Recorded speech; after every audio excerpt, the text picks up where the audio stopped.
Rubrication was one of several steps in the medieval process of manuscript making. Practitioners of rubrication, so-called rubricators, were specialized scribes who received text from the manuscript's original scribe and supplemented it with additional text in red ink for emphasis. The term rubrication comes from the Latin rubrico, to color red. The practice usually entailed the addition of red headings to mark the end of one section of text and the beginning of another. Such headings were sometimes used to introduce the subject of the following section or to declare its purpose and function. Rubrication was used so often in this regard that the term rubric was commonly used as a generic term for headers of any type or color, though it technically referred only to headers to which red ink had been added. In liturgical books such as missals, red may also be used to give the actions to be performed by the celebrant or others, leaving the text to be read in black. Important feasts in liturgical calendars were also often rubricated, and rubrication can indicate how scribes viewed the importance of different parts of the text. Rubrication may also be used to emphasize the starting character of a canto or other division of text. This was often important because manuscripts often consist of multiple works in a single bound volume. This particular type of rubrication is similar to flourishing, wherein red ink is used to style a leading character with artistic loops and swells.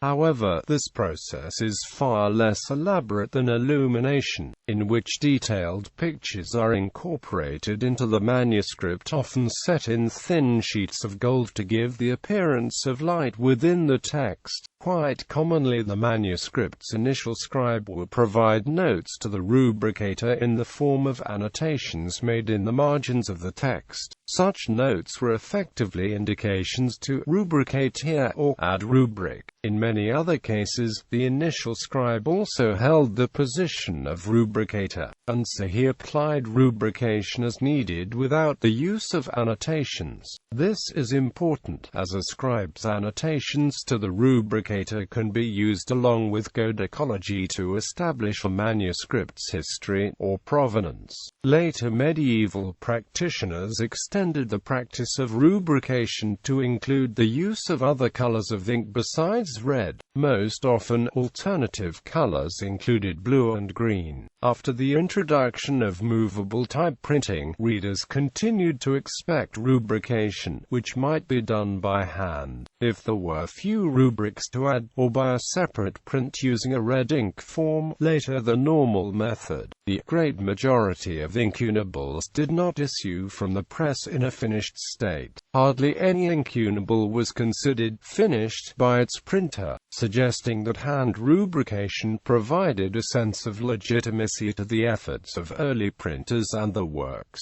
This fact, the notion that something about handwritten rubrication completes a printed work by attributing to it a sense of legitimacy and finality, is further supported by the fact that red ink was not merely decorative. Red's original function was to articulate the text by indicating such parts as headings that were so essential to the function of manuscripts that the printers had to deal with them in some way. Uses. The title generally was written in one or more lines that the scribe of the text had left blank to receive the title, showing both the importance of the section and the knowledge one may gain from this process. Is mentioned above, the initial scribe of a text often left notes for the rubricator of where rubrication would be necessary, a fact that helps the modern historian learn of the provenance of the manuscript. Rubrication affected how later generations read and interpreted a text, and this process helped ensure editorial standardization throughout Western Europe.